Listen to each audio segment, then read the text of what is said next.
Un visa, un billet d'avion, quelques habits, un peu d'argent et beaucoup d'espoir et de projets. C'est comme ça qu'on a tous embarqué dans cette aventure. Certains réussissent, d'autres changent de voie, la plupart arrivent à leur finalité. Dans cette aventure et après beaucoup de temps, j'avais compris une chose. La vie, c'est ce qui nous arrive, pas ce qu'on prévoit. Depuis cette petite ville qui m'a accueillie et à laquelle je suis tant attachée, j'ai décidé de vous faire part de mes expériences, de mes connaissances et de mes erreurs. Beaucoup de questions se posaient. Certains savent, d'autres ignorent. Quelques-uns ont une facilité et d'autres non. Je voulais commencer avec une procédure qui est à la fois simple et compliquée. Pour diverses raisons, nos étudiants se tournent vers un changement de statut commerçant, soit parce qu'ils ont fini leurs études et qu'ils n'ont pas pu décrocher un CDI dans les délais, soit parce qu'ils n'ont pas pu aller au bout de leurs études pour des soucis financiers ou autres, soit c'est juste parce qu'ils veulent entreprendre. Peu importe, ce changement de statut commerçant s'avère être un droit pour un étudiant algérien. 2 points essentiels avant de commencer à vous expliquer les étapes. Il faut savoir que c'est une démarche qui n'a pas besoin de prendre un comptable. Par contre, c'est une procédure où il faut être précis pour pas se tromper de régime d'activité. Je tiens à vous dire également que quoi qu'il vous arrive, vous n'êtes pas seul. Il y a toujours au moins une personne qui vit la même chose que vous sur cette planète. D'abord, pour commencer, on aura besoin d'un business plan, qui est au final une étude de marché, une explication de notre idée de projet, du genre rapport de stage si vous voulez, parce que ça va prendre la même forme. Il y aura un sommaire, il y aura des titres et il y aura des paragraphes où on explique en gros notre projet.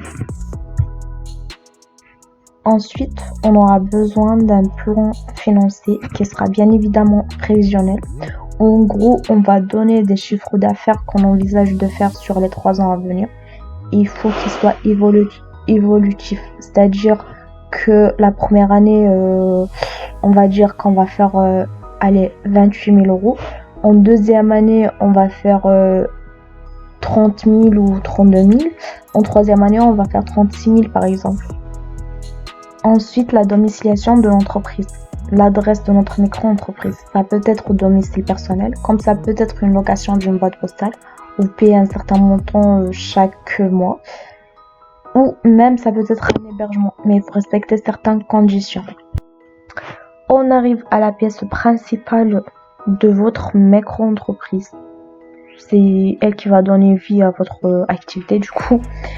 Alors, le cabis, vous allez sur Infogreffe, puisqu'ils ont dématérialisé la procédure. Donc vous allez sur Infogreffe, vous créez votre compte, vous mettez toutes vos informations personnelles jusqu'à la dernière étape. Et de préférence, vous mettez votre passeport en pièce d'identité à la place du titre de séjour, parce qu'il y a des étudiants qui ont vu leur cabis refusé à cause de leur titre étudiant. C'est arrivé malheureusement. Et puis après 48 heures à peu près, vous allez au greffe de votre lieu de résidence, vous retirez votre cabis. Encore une fois, il faut se renseigner bien sur l'activité. Il faut bien qu'il soit adapté au code ANEF. ANEF, si on dit ça comme ça. Sinon, vous allez voir votre cabis refusé. Après, il y a des activités libérales et artisanales, mais généralement, ce sont des activités commerciales. C'est-à-dire, généralement, les étudiants qui font leur changement de statut, ils exercent des activités commerciales. Je dis en général, du coup. À savoir des prestations de services. Ensuite, une lettre de non-condamnation. En gros, c'est une déclaration sur l'honneur que vous n'avez jamais fait l'objet d'une condamnation. Lettre de non-polygamie pour les hommes en général. Le CERFA, 3 photos, le formulaire pour le dépôt de dossier rempli et signé, vos diplômes si vous en avez, une attestation de banque d'un fonds de 500 euros, un bordereau de situation fiscale, P237 ça s'appelle, ou simplement vous avez d'impôts. Votre ancien titre de séjour, bien évidemment, et je pense qu'on est bon. Là, je vous ai donné les pièces brièvement, toutes les pièces qui doivent être dans votre dossier de changement de statut, mais je reviendrai avec une autre vidéo pour expliquer ce qui doit être expliqué du coup par rapport au business plan par exemple et plan financier. Je vous donnerai plus de détails et je vous mettrai des exemplaires de lettres de domiciliation, lettres de non-condamnation et un exemplaire de business plan du coup si vous voulez, parce qu'il y aura des étudiants qui auront des difficultés. Et je tiens aussi à vous dire, prenez rendez-vous de changement de statut avant.